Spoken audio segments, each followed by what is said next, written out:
ആകാശത്ത് നിന്ന് മുഴങ്ങി കേൾക്കുന്ന ഒരു 2 സ്ട്രോക്ക് എഞ്ചിന്റെ ശബ്ദം, താഴേക്ക് പറന്നിറങ്ങുന്ന ത്രികോണാകൃതിയിലുള്ള ഡ്രോൺ അമേരിക്കയിലെയും ഇസ്രായേലിലെയും സൈനിക ജനറൽമാരുടെ ഉറക്കം കെടുത്തുകയാണ്.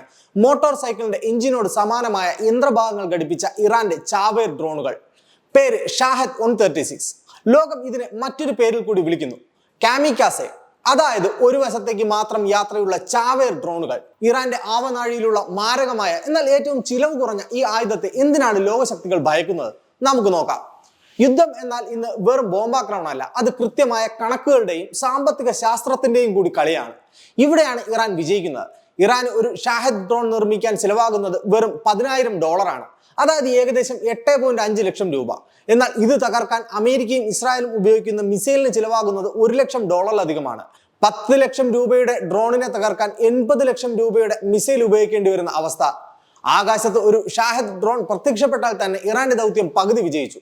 കാരണം അത് ശത്രുവിന്റെ കോടിക്കണക്കിന് രൂപയുടെ ആയുധ ശേഖരത്തെയാണ് ഇല്ലാതാക്കുന്നത്. ഈ ഇരമ്പൽ പശ്ചിമേഷ്യയിൽ മാത്രം ഒതുങ്ങുന്നില്ല. ആയിരക്കണക്കിന് കിലോമീറ്ററുകൾക്കപ്പുറം തണുത്തുറഞ്ഞ ഉക്രൈൻ നഗരങ്ങളിലും ഈ ശബ്ദം ഭീതി പടർത്തുകയാണ്. ഉക്രൈൻ യുദ്ധത്തിൽ റഷ്യ ഇറാന്റെ സാങ്കേതിക വിദ്യയാണ് ഉപയോഗിക്കുന്നത്. റഷ്യയിൽ ഇതിന്റെ പേര് ഗെരാൻ 2 എന്നാണ്. അത്യാധുനികമായ എയർ ഡിഫൻസ് സിസ്റ്റങ്ങളെ പോലും നോക്കുകുത്തിയാക്കി ഉക്രൈനിലെ വൈദ്യുതി നിലയങ്ങളും വാർത്താവിനിമയ കേന്ദ്രങ്ങളും തകർക്കാൻ റഷ്യ ഈ ചീപ്പായ ഡ്രോണുകളെ ആണ് ആശ്രയിക്കുന്നത്. ലോകത്തിലെ ഏറ്റവും വലിയ ആയുധ കച്ചവടക്കാരായ റഷ്യ പോലും ഇറാന്റെ ഈ ലളിതമായ സാങ്കേതിക വിദ്യ സ്വീകരിച്ചു എന്നതിൽ നിന്ന് തന്നെ ഇതിന്റെ പ്രഹരശേഷി നമുക്ക് മനസ്സിലാക്കാം. ഹോർമോസ് കടലിടുക്കിലെ കപ്പൽ പാതകളിൽ ഈ ഡ്രോണുകൾ വലിയ ഭീഷണിയാണ് ഉയർത്തുന്നത്.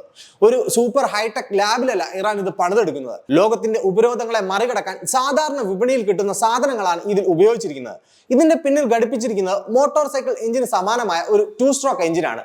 അതുകൊണ്ടാണ് ഇതിന് ഇത്രയും ശബ്ദം. ഇതിന്റെ വായു സഞ്ചാരമുള്ള ചിറകുകൾ ഫൈബർ ഗ്ലാസ് കൊണ്ടാണ് നിർമ്മിച്ചിരിക്കുന്നത്. അതിനാൽ റഡാറുകൾക്ക് ഇതിനെ കണ്ടെത്തുക പ്രയാസമാണ്. 50 കിലോ ഇന്ധനം നിറച്ചാൽ ഈ കുഞ്ഞൻ ഡ്രോൺ 1000 മുതൽ 2000 കിലോമീറ്റർ വരെ സഞ്ചരിക്കും. സാറ്റലൈറ്റ് സിഗ്നലുകൾ ജാം ചെയ്താൽ പോലും ലക്ഷ്യത്തിലേക്ക് ചെന്ന് പതിക്കാൻ ഇതിന് പ്രത്യേക നാവിഗേഷൻ സംവിധാനമുണ്ട്. കളിപ്പാട്ടം പോലെ തോന്നുമെങ്കിലും 40 കിലോ സ്ഫോടക വസ്തുക്കളുമായി ഇത് ഒരു കെട്ടിടത്തിലേക്ക് ചെന്ന് ഇടിച്ചിറങ്ങിയാൽ ഉണ്ടാകുന്ന ആഘാതം സങ്കല്പിക്കാവുന്നതിലും അപ്പുറമാണ്. ഇപ്പോൾ അമേരിക്കയുടെ അത്യാധുനിക യുദ്ധക്കപ്പലുകൾ ഇറാന്റെ തീരം ലക്ഷ്യമാക്കി വന്നുകൊണ്ടിരിക്കുകയാണ്. കരയുദ്ധത്തിനുമായുള്ള തയ്യാറെടുപ്പിലാണ് ട്രംപ്. എന്നാൽ അമേരിക്കൻ കപ്പൽപ്പടയ്ക്ക് ഈ ഡ്രോണുകൾ വലിയ ഭീഷണി സൃഷ്ടിക്കുമെന്ന് അമേരിക്ക തിരിച്ചറിഞ്ഞിരിക്കുന്നു. ഉക്രൈനിൽ റഷ്യ വിക്ഷേപിച്ച ഷാഹദ് ഡ്രോണുകളുടെ അവശിഷ്ടങ്ങൾ ശേഖരിച്ച് അമേരിക്കൻ രഹസ്യാന്വേഷണ ഏജൻസികളും സൈനിക ശാസ്ത്രജ്ഞരും കൃത്യമായ ലാബ് പരിശോധനകൾ നടത്തി കഴിഞ്ഞു. ഈ ഡ്രോണുകൾ നിർമ്മിക്കാൻ ഇറാൻ എവിടെ നിന്നാണ് പാർട്സുകൾ വാങ്ങുന്നതെന്നും അവയുടെ GPS നാവിഗേഷൻ എങ്ങനെയാണ് പ്രവർത്തിക്കുന്നതെന്നും അമേരിക്കൻ പ്രതിരോധ വകുപ്പായ പെന്റഗൺ വിശദമായി പഠിച്ചു. ഇതിന്റെ ഫലമായി ഡ്രോണുകളെ വെടിവെച്ചിടാൻ കോടികൾ വിലമതിക്കുന്ന മിസൈലുകൾ പാഴാക്കാതെ റേഡിയോ തരംഗങ്ങൾ ഉപയോഗിച്ച് അവയുടെ നിയന്ത്രണം ഏറ്റെടുക്കാനോ അല്ലെങ്കിൽ ലേസർ രശ്മികൾ ഉപയോഗിച്ച് ആകാശത്ത് വെച്ച് തന്നെ അവയെ കരിച്ചു കളയാനോ ഉള്ള പുതിയ പ്രതിരോധ തന്ത്രങ്ങൾ അമേരിക്ക ഉക്രൈനിൽ പരീക്ഷിച്ചു നോക്കിയിരുന്നു.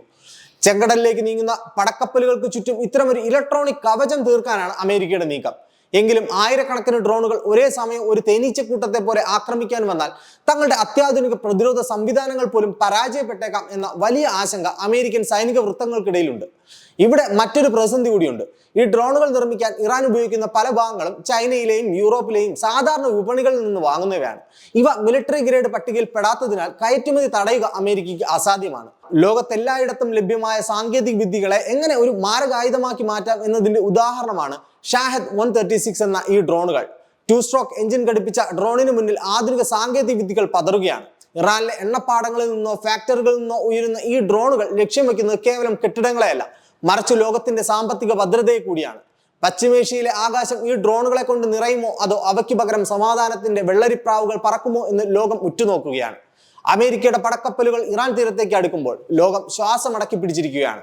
ഒരു വശത്ത് ലോകത്തിലെ ഏറ്റവും മികച്ച സാങ്കേതിക വിദ്യയും അത്യാധുനിക മിസൈലുകളും, മറുവശത്ത് വെറും 10 ലക്ഷം രൂപയിൽ താഴെ മാത്രം വിലയുള്ള ഇറാന്റെ ചാവേർ ഡ്രോണുകൾ. അറബിക്കടലിലെ തിരമാലകൾക്കും ഇറാനിലെ മണൽക്കുന്നുകൾക്കും ഇടയിൽ ഇന്ന് മുഴങ്ങിക്കേൾക്കുന്നത് വലിയൊരു യുദ്ധത്തിന്റെ വിളംബരമാണ്. വൻ ശക്തികൾ കോടികൾ ഒഴുക്കി നിർമ്മിച്ച പ്രതിരോധ കവചങ്ങളെ ചെറിയ സാങ്കേതിക വിദ്യ കൊണ്ട് ഇറാൻ തകർക്കുമോ? അതോ ഈ ഡ്രോണുകളെ പരാജയപ്പെടുത്താൻ അമേരിക്ക പുതിയ വഴി കണ്ടെത്തുമോ? അതോ ലോകം വലിയൊരു ദുരന്തത്തിൽ നിന്നും തലനാരിഴയ്ക്ക് രക്ഷപ്പെടുമോ? നമുക്ക് കാത്തിരുന്ന് കാണാം.